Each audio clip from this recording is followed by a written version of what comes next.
គ្រូឈ្មោះពលសាស្ត្រជាម្ចាស់អាស្រមពលសាស្ត្ររដ្ឋវិទ្យាហាយានគ្រូសូមអរគុណចំពោះការគាំទ្រនិងជួយ share វីដេអូ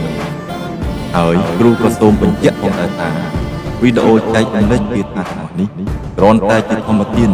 ដែលគ្រូផ្ដល់ឲ្យបងប្អូនខ្មែរបានស្គាល់ពីប្រភេទអបិយជំនឿរបស់ដូនតាខ្មែរខាងផ្នែកមន្តអាគមគាថាប៉ុណ្ណោះឯង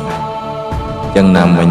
ចំពោះការសិក្សានៅមន្តគាថាទាំងអស់នេះក៏បីមានគ្រូបាអាចារ្យបានត្រឹមត្រូវទើបជាការល្អប្រសើរ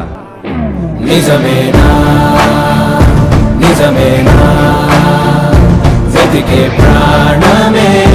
yedureina ralisaina kalisena ikapai vidani mudi padinada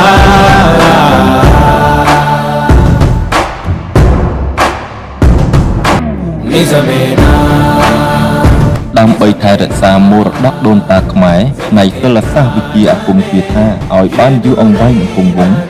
គ្រូសូមចែករំលែកដាក់គម្ពីរទាំង3នេះចែកជាវដល់បងប្អូនខ្មែរដែលមានសទ្ធាចង់យកទៅថែរក្សាស្រាវជ្រាវឬចង់យកទៅសិក្សា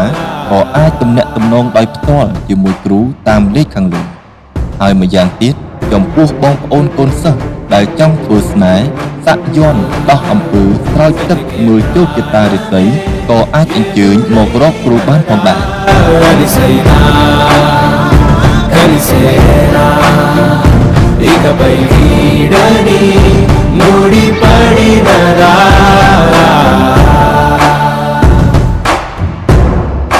បណ្ដាអខណ្ឌទាំងឡាយគឺជាមន្តអាគមដ៏ខ្លាំងក្លាមួយប្រភេទដែលបានកត់ត្រាទុកនៅក្នុងតម្រាស្លឹករឹតដែលបណ្ដាលមានការចេះចាំតគ្នាពីមួយជំនាន់ទៅមួយជំនាន់តាមរយៈបរិហិតឬគ្រូមន្តអាគមនីមួយៗ